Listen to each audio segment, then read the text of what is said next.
Hello, it's Anna and Sophie from Soundyard here. We make Chris Skinner's Countryside podcast, and we've got something very exciting to share with you.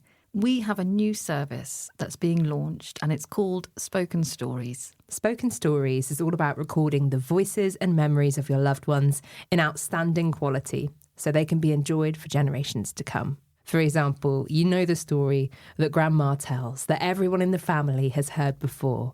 Well, Spoken Stories is about getting those stories down and preserving them for your family history. Spoken Stories is about gifting someone the time to capture these personalities and unique voices. We record your loved ones' tales, whether it's their whole life story so far or something more specific like a life-changing event. It is a gorgeous experience, and what you're left with is a beautiful monologue that really captures the essence of that person.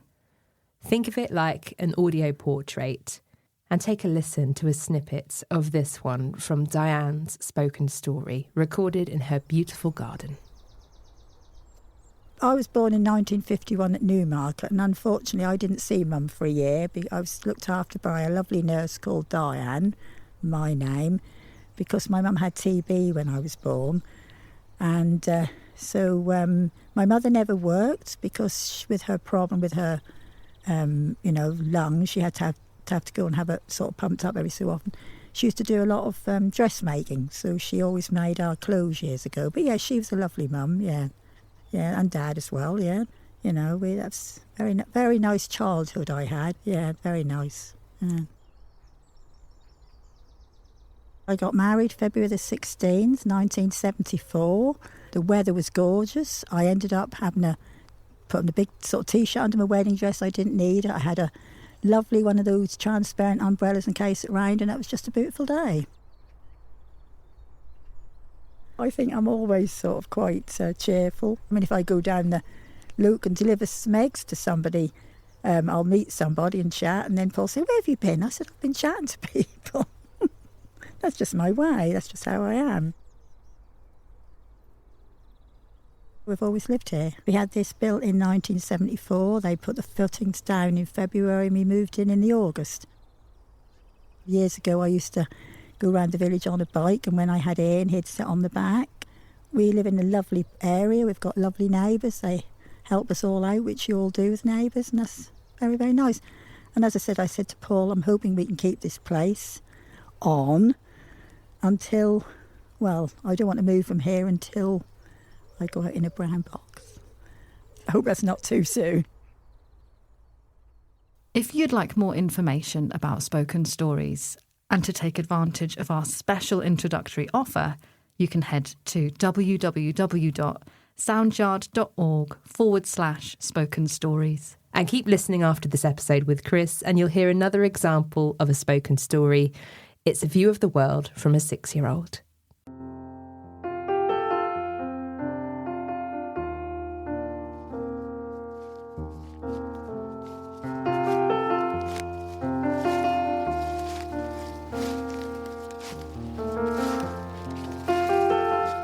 Chris Skinner's Countryside podcast with Matthew Gudgeon.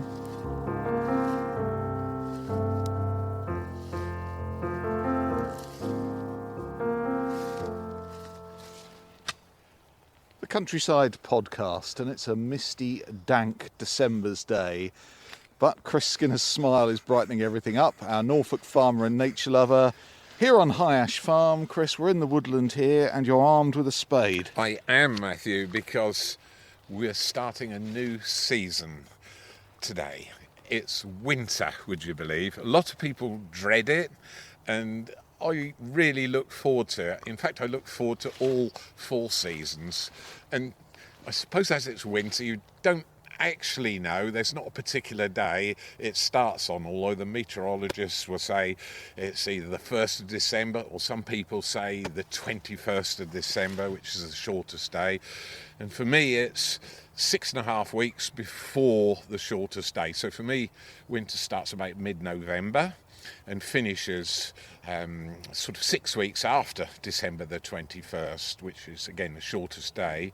And it's a really interesting season. It's challenging for some people. Some people get what's called SAD syndrome, seasonally affected disorder, and it really does affect some people quite badly because the light level decreases hugely in this month, and everybody will notice it's getting darker in the morning and earlier in the afternoon as well, and yet it's a season full of promise. And you kind of, if you go back into June, it's hard to picture what we're seeing, all these leafless trees around us. The funny thing is, though, it's lighter here in these woods now than in June, isn't it? Yes, I suppose. And that, let me just put this spade down in the ground a moment. Let's just walk over. There's a little tree here, and it's a sycamore.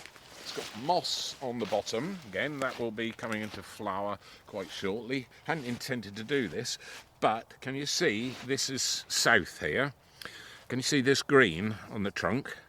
Yes. It's called Pleurococcus. I haven't mentioned it before, and it's a single-celled algae, and it's all the way up. The tree is bathed on, it's only about 4 inches thick, this tree. It's a sycamore, smooth bark, deciduous tree. You won't find Pleurococcus on the coniferous trees because the bark is so acidic, nor will you find it on the silver birch down through in this lower part of this woodland. But it's hugely important. If I come in here at night time, all the soil invertebrates have come out of the ground, millipedes, centipedes, all sorts of creatures, slugs and snails. Any reasonably mild evening, they'll come out at dusk, and it's kind of, because the sun's coming through, it's almost striking these little trees at right angles, whereas in midsummer, the sun's dead overhead. So Pleurococcus makes the most of this time of the year. Instead of a shady woodland, it's blooming with life, and particularly at night. So all these little invertebrates come up and graze on this. It's kind of like a vertical pasture. We've got sheep at the other end of the wood. They're grazing the horizontal pasture, and yet at night in here it's an amazing sight to actually come and see what's happening. So that's one of the plants that benefit from winter. And just to cheer everybody up, we'll go back to my spade over here. Careful, there's a stump there covered in moss. You don't want to see me go flying, do you? Well, flying, that would be a new podcast subject. By the way, Rat is here. Is he? Oh, there he is. He's yes. enjoying himself over there in Yes. the brackle down undergrowth. Yes, look, that's all died down. That is bracken, and it's buckled over, and it's a fantastic habitat. You remember last week we looked in the successional woodland and tried to find a woodcock. I didn't actually find one at the end of the day, but nevertheless, this is where they spend the daylight hours, and then they fly out of here at night and go and visit where those sheep have grazed. Now, that's not bracken over there. That's one of the fern species. That's a buckler fern, that one there, perfectly green at this time of the year, and it's frost hardy as well. Can you see? They're lovely. They sort of form these big fronds of bright green leaves. You wouldn't see them when the bracken is out because No, they'd be the lost. bracken's up sort of shoulder high. But there they are, a little outpost of green all through the woodland. Right, I brought my spade with me. I just scraped some of the sycamore leaves away like this. There, just cover some of the lovely peaty woodland floor down here. Little soil invertebrate there, that's a millipede. Look at that, tiny. And here's some bulbs just coming through. Now, bluebell seeds just germinating there, look. Little white, tiny white shoot with a jet black seed. Let me see if I can pick it up. Jet black seed on the bottom. That was in flower in this woodland. Around about first week of May, the flowers got pollinated. The seed formed over the summer, dropped on this woodland floor. Nature has given it a lovely bed over the top with all like this a duvet, isn't it? huge pile of leaves, and that will come into flower 3 to 4 years away It'll take all that time to form a bulb. So winter, some plants spend the winter as seeds. Our perennial plants, things like these bluebells, which are now going to come through, the leaf litter, store all their energy in the form of bulbs. But that was lovely just to see that. And we haven't really moved. Now I'm just going to put the spade well into the ground.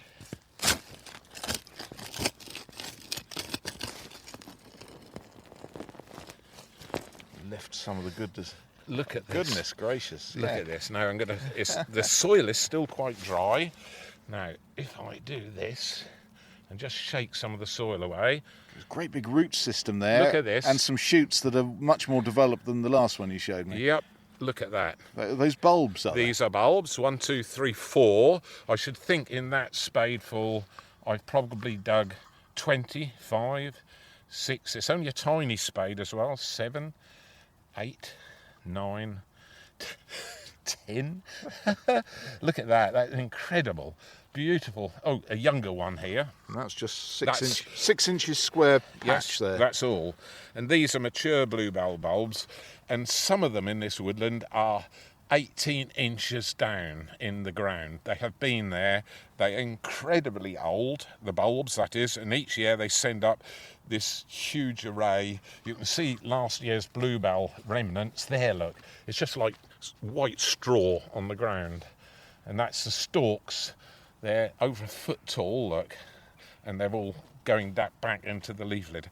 But these have got lots and lots of roots on. Let's choose one of the bigger ones. There, like that. Looks like a spring onion, doesn't it? Exactly that. And the shoot is white. It's just beginning to get a touch of yellow right at the tip. And that yellow will, over the next week to 2 weeks, around about the shortest day, will start to go green because it'll start having chlorophyll come in. Now the roots are really interesting. There's a whole mass of roots. They're not corms, these are bulbs, so all the kind of leaves are wrapped up inside this bulb, and the roots are very special in this soil. How did those really old bluebells get down that depth? It's not because the leaf litter is building up each year, the peat. It's because the roots are contractile. So when the plant is finished flowering, the roots start to contract and pull the bulb into the soil further and further and further. It does it by degrees each year. So those little ones, that tiny little microscopic one we found to start with, will start that long process of going right down into the leaf. So the bulb digs itself into the Yeah, ground. pulls itself, contractile roots. So it's not actually digging. Some seeds do dig in the ground. I'm thinking of common stalkspill, which is, it has a little corkscrew seed and it actually does screw itself into the ground. Wild oats have got another trick. If they get wet, damp after harvest, they on the ground, they crawl across the ground. They have a little aulm at one end of the seed, and if that gets damp, the aulm twists and drops into the clay cracks on clay soil that it really likes. And so plants have lots of different tricks in getting themselves about. Obviously things like dandelion, you have the little dandelion clocks, we call them. When they finish flowering, they blow off, and they're all called pioneering species. Ragwort is another one. And then you have these ones which stay static, which is our bulbs. Fortunately, I dug down and I didn't find in that little spadeful an early purple orchid, because their root system's different. They have tubers underneath. It's called a double ovoid tuber, and we have lots of early purple orchid in here as well. So you can see why I don't mind winter. This is bulb, if you like. It's actually, for me, full of promise for this 2025 coming up, and it kind of lifts the spirit and the soul. There, look at that. It's just wonderful. So I'm going to put them all. You know the display that's ahead. Yes, I do, and yet it's not visible. And that's the whole thing about the countryside. At certain times of the year, things are not visible. And if you have the opportunity to go out walking over the festive period, if you're with some friends, you're probably talking away and you're kind of clearing everything in front of you in terms of the wildlife, because this is all open. Look, we would come in here a few weeks back or a few weeks ahead when it's all back in leaf, and the birds can't see us and we can't see them, and the same with all the mammals in here.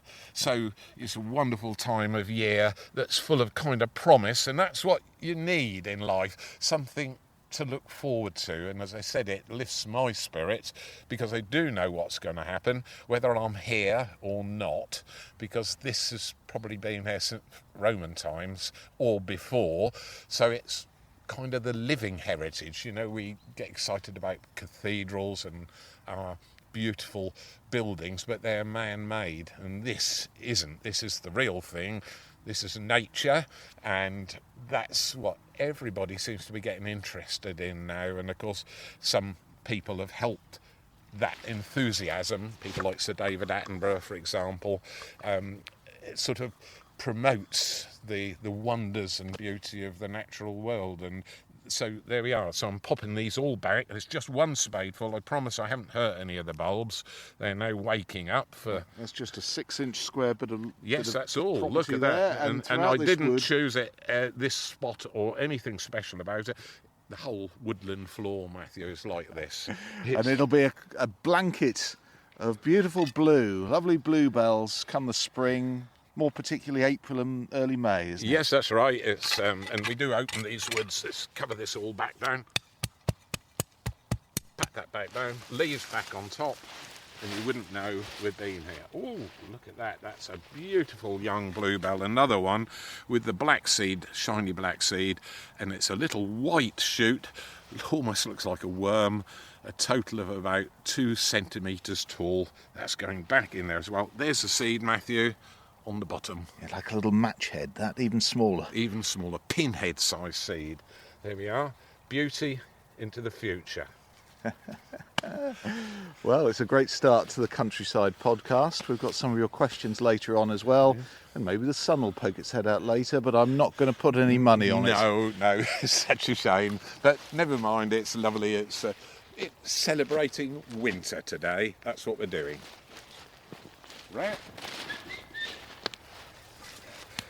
He's ventured close to a fox earth up there, so I can just see his bottom. There he is. Yes. Oh, he's gone right down. He's gone down. Up in here. Come on. Up.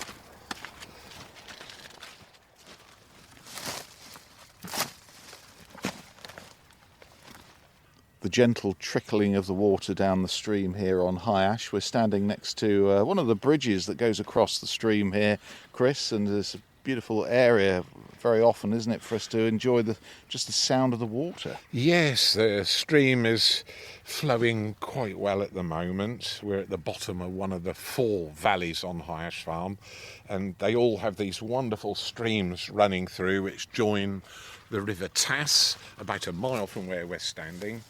And it's really, really peaceful and lovely, except I can hear that demented terrier has gone off down the hedge, and I know there's several rabbit holes down there. So he sort of takes over the podcast each week, doesn't he? He top trumps me anyway. And anyway, this is one of the newer bridges on the farm. It's been here 5 years now. The old ones were very rickety and crickety and often sort of bits falling off them, so I decided to put a rash of RSJs across the streams, and then lay, these are railway crossing timbers on them. They're incredibly thick and incredibly heavy as well. They don't make them this length anymore. They're all about 18 feet long, and the idea was to increase the capacity from about 5 tonnes, which was a normal tractor with a trailer load of hay on the back perhaps, and now they hold 25 tonnes quite comfortably, and now they actually need replacing again, so we go up to about 40 tonnes. So these will all have to come back up for safety, because it's a disaster if the bridge collapses, although when you will see in a minute, because believe it or not, I'm going to take you under this bridge. You're going to what? Take you under the bridge. We're going to pretend to be trolls or whatever it was from one of my childhood stories that I used to frighten myself with. Is it the 3 billy goats gruff going over the bridge? Yes, something like that. And yes, I used to tease my children and sort of scaredy cat. I used to tease them because I used to tell them the terrible things that lived under here, and they were petrified. Now they'll venture down if I say there's a special treat. Anyway, we hope there is a special treat. I've got a torch in one hand. I've got a mat out of the footwell in the car for you to put under your backside because you've got to slide down into the water. I've given you some wellies so you don't get wet feet. And then it looks quite steep down here, doesn't it? It is. It's nearly vertical. So I'll go down first, but I'll pop this mat here like that and a little rug on the top of it. Because I notice you've got white trousers on. Well, they're light colour. They'll be a little bit darker when you come back I up. don't want people thinking I'm John Travolta. Right, here we go. I'll go down first into the water. Oh, good.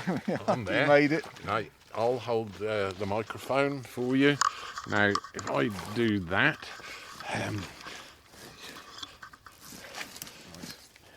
Gone the wrong way, haven't I? you're there, nearly there. Only 1 foot left. Well done. Yeah. Right, we're in. Good. Standing in the stream now. Good. And we're going under. We're going under. Now, be careful because the first edge is a huge RSJ and it's beneath the level of the sleepers. So I'll go in first. Don't want to put a dent in it with my head. So down goes Chris. I'm getting tangled up with a tree. Where's that RSJ? Oh, there it is. Right. Oh, Chris has got his torch on and under we go. Oh. Right. And another one, another RSJ. Oh. It's pretty dark. Right. Matthew. Chris is now playing his torch on the underside of the bridge. Yes, RSJs, still with the red oxide on them to stop them going rusty. And you know what, I can't really see anything at all. It's a bit embarrassing. Oh, yes. Oh, wow. Let's go. Wow, well done. Come on, go here.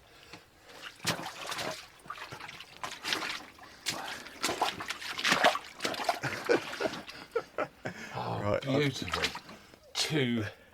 Both of them peacock butterflies, both hibernating, but just when you saw them, one of them had its wings open. I saw the colours, yes. But at the moment they've closed and they just look the same colour as the timber. Yes, the underside of the sleepers. And they are both the same species, right next to each other, which is a good safety move because if a spider brushes either of them, it's one of the very few species of insects that can make a noise if it's alarmed.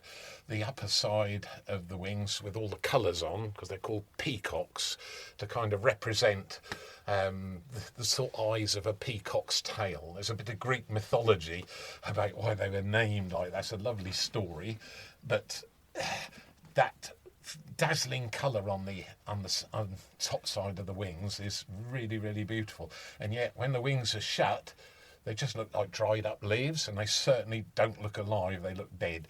But several of our butterfly species hibernate like this as adults.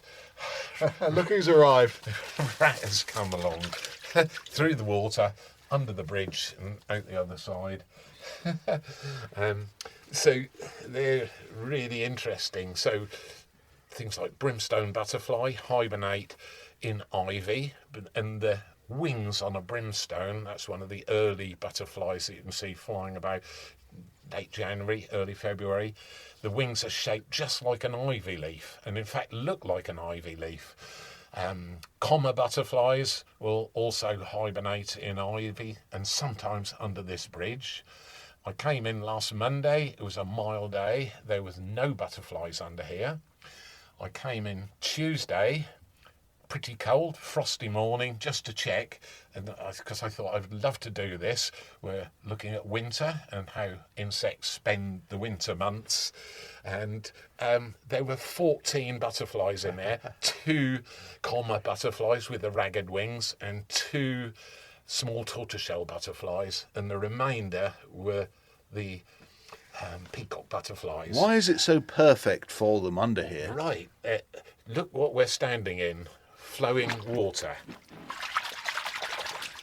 and it doesn't freeze, so it's a central heating pipe running under the bridge. It's damp, it's cool, and it doesn't freeze under here because the water keeps it warm. The warmth coming out of the water, although it's frugal warmth, it's not bath temperature. We're only talking about slight amounts of a degree, aren't we, really? Yes, nevertheless, it's just right for them. So you can see they're hibernating in the dry. The underside of the bridge is quite dry where they are.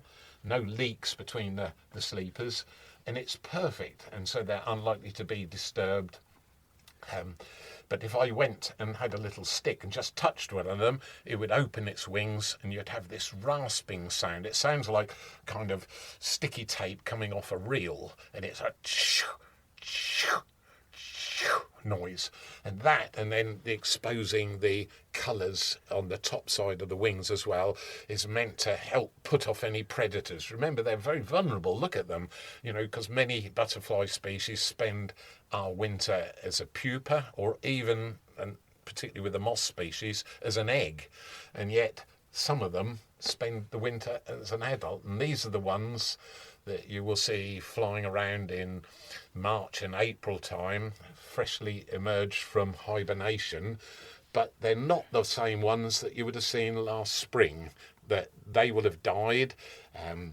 Before they died, the females laid their eggs on nettles, which are why nettles are such an important plant out in the countryside.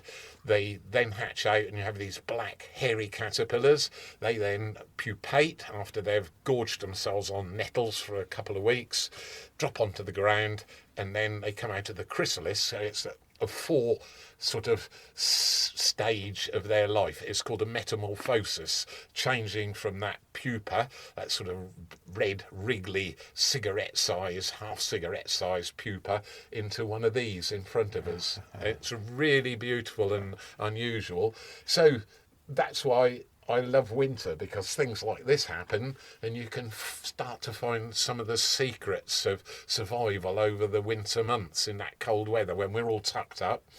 And they can survive cold temperatures, -3, 4, 5, because they were feeding on the ivy.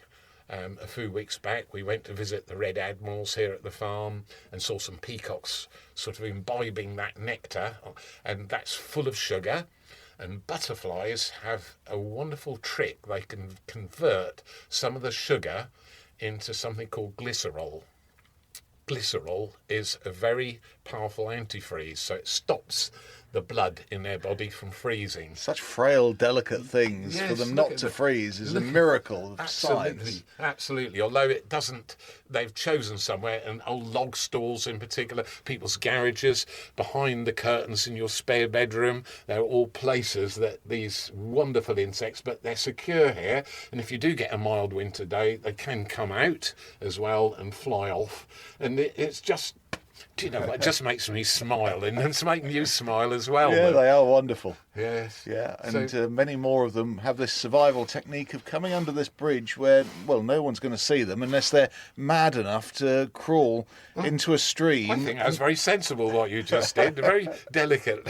I'm a lot shorter than you, so it's I'm perhaps a little bit more dexterous about crawling under here. Getting out might be a different matter. Exactly, I'll have to pull you out, so there we are. It's a good job we haven't got a camera with us, apart from filming those butterflies. But that is, to me, that is beauty. That is next spring, all unlocked and ready to go. Peacock butterflies. Peacock butterflies. Wonderful. Right. Where's the exit? You're blocking it. We've got some questions to answer. Yes, we have. If you get back to the truck. If you do. Oh, I think my legs We are crouching really low under this bridge. We're on our haunches, poor Matthew. and I don't think my legs will unfold that easily. Here we go. And we're out into the open. Wow.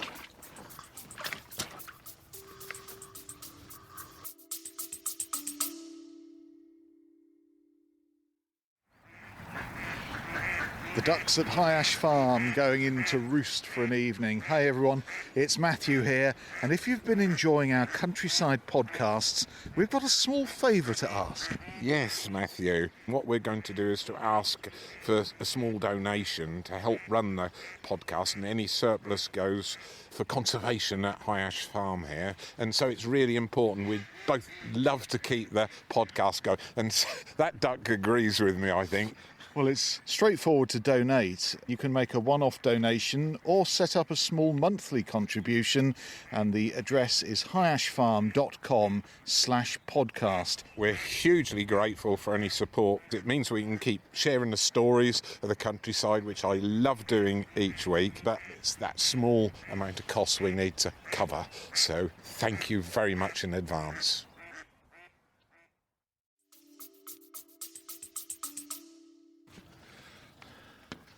Well, as there's no wind, Chris, I think we ought to look at these emails in open air conditions. It's a weeny bit foggy and misty, but here we are. Now, Chris G, thank you for your email, who really enjoys your podcast. He says he's amazed at your knowledge.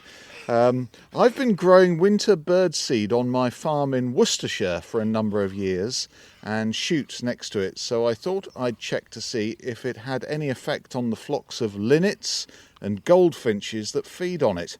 Pleased to say that it hasn't changed the feeding habits of these birds. They are back the next day.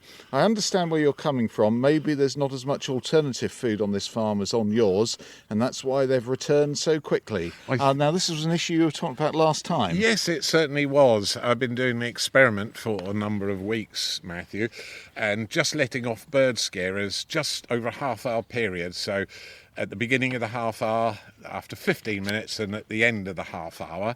So 3 very loud bangs, sort of copying what would be normal on a shoot. And I do it once a week only. And then I've been recording the birds in this 2-hectare plot of overwinter wild bird seed mix. And it's still devoid of birds. And almost the question is being answered on that email, because right beside us here, well, there's close to 40 hectares of overwinter wild bird seed mix. That's 100 acres, believe it or not. So they have choices, and birds, of course, are very mobile. In certain parts, particularly down central England, where it's really valuable agricultural land, a lot of land is still dedicated entirely to agriculture. So at this time of the year, the food available is very limited. So I'm really pleased to hear the gentleman, Chris, there, who's sent the email, has shot round the overwinter wild bird seed mix, not through it. He said close to it, and that's really good. That's a thumbs up from me. But there perhaps isn't other food available, so the birds are kind of forced to come back, and that's really interesting. It all helps sort of paint a picture of how human behaviour and looking after wildlife can sometimes differ a little bit, but I'm really pleased to have that email. So if you do have comments on anything we talk about on our podcast, then please just always get in touch with us and let us know. And I'm happy for good comments, indifferent ones, anything. It always adds to our combined knowledge. Here's an email from Lucy Seppings, who's only just discovered you, Chris, and Lucy enjoys your conversations with Rat as well. My husband and I have a beautiful swathe of land on the edge of the Waveney Valley. 24 acres of low meadows in a valley with Broombeck running through the middle. It's not that many miles from here, in fact. A neighbour's old Scots pine rises one side, and our land continues up to sandy heathland on the other. No longer farmed, it's slowly letting nature lead the way, restoring habitat, biodiversity, and starting to see it thrive. A bit cheeky, but I'd love to meet you and see your farm, and more importantly, Badger, our chief conservation dog, a 13-year-old Springer, would love to meet Rat. Yeah, I don't know quite how he'd react because he's not quite learnt the Norfolk motto, or he has learnt it. It's kind of get off my land is his motto. He barks at everything and everybody. Well, anyone that's not you, Chris. Yes. And anything that isn't you. Yes, and he has got used to you, though. And he, when you arrive in the farmyard to us to go off and do our podcast, he gets so excited on the way here in the car with you. He was trembling like a jelly. But I love that area where you are, close to the Waveney Valley there. It's an area I know particularly well. Near Broombeck there, I've been cutting hay down there for a number of years in the past, and it does change. The habitat there is amazing. Close to the Waveney itself, the ground rises up and you've got some acidic soil on the old meadows there, and you have wonderful wildflowers which will re-establish themselves quite close by. You've got Bungay Common there, and you've got Devil's Bit scabious, and some of the toadflax species as well, sort of unique to that particular area of countryside. So well done for giving nature a helping hand. And 24 acres is a good sizable chunk to have an effect in a particular area. That's really, really valuable. So thank you for the email, and we might have a discussion about Badger, your dog. Badger and Rat, you Yes. see. And finally, Jane, Carl and Kai send an email. They've, in fact, just recently been to High Ash Farm at around dusk and had a lovely walk round, they say. We had our head torches on and night vision goggles. Kai spotted a couple of deer and some rabbits, then got very excited as he thought he'd spotted a field full of deer, but they were sheep. Yes, they're just over here, aren't they? But he added them to his list anyway. Jane says, I've got a question with regard to a couple of large holes that have appeared in my stepfather's front lawn.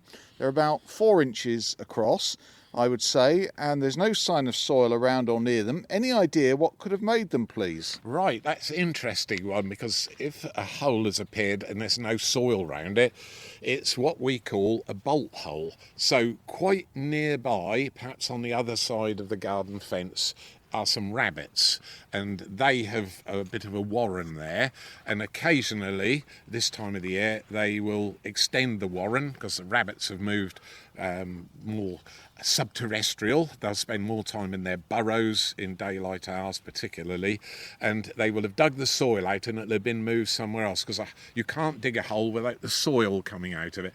The other slight possibility is there's an old tree stump there, and the roots have actually rotted away and the holes have appeared just naturally, or even worse, a leaking water main has under the ground as well. Oh, I would suggest, I hope not. I suggest the rabbits are nearby, and rabbits will keep extending their warren and moving the soil backwards and ending up with a little hole in the ground, which is most likely, it's for 4-inch diameter, it's much more likely to be rabbits than rats. Rats are about 2-inch diameter hole at the most, and I could hear some high-pitched squeaking as we were talking, not the dog this time, but I kept being distracted because there was a lovely troop of long-tailed tits flew across behind us and went down this old avenue of trees here. They hug to the margin, don't Yes, they? they do.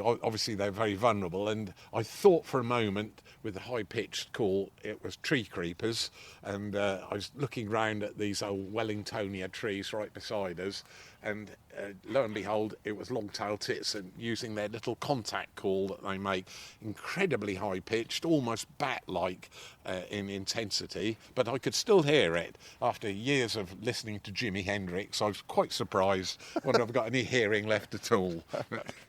Thanks for all the emails. Terrific to hear from you. And the address, as always, chris@countrysidepodcast.co.uk. No more bridges for the time being? No, I think I nearly went a bridge too far with you this time, but that was really entertaining. And wow, it just brought a smile on my face. I love winter, and even more, I love celebrating it. Just doing normal things a couple of young boys like us will do, and getting pleasure from it in this dank, sort of season that some people feel we're entering, and I just love it. Looking forward to spring, full of hope, and just wonderful. What more could you want? And there is what I do want, which Rat going across the track behind us. We're standing on an old Roman road, Matthew. Just look down there. It only bends because it follows the stream, and it goes straight to the eastern gate of the Roman town, Venta Icenorum, the Roman capital of eastern Britain. Rat, come on. I wonder if Rat appreciates these niceties. Look at that. Come on, you good boy. Here he comes. In the car, come on. He looks like he's got a guilty expression there. Yeah, I'm not sure. There was some barking going on, and there's no walkers, have you?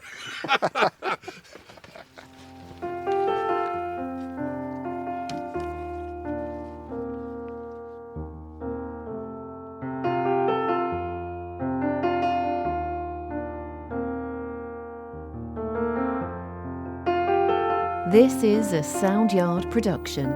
Music is by Tom Harris.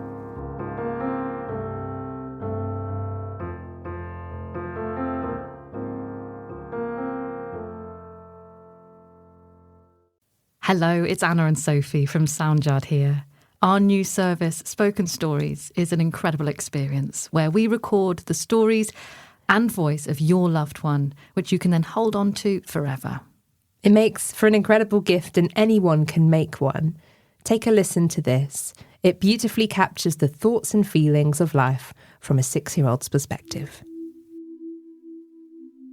I'm 6 years old and I love running around.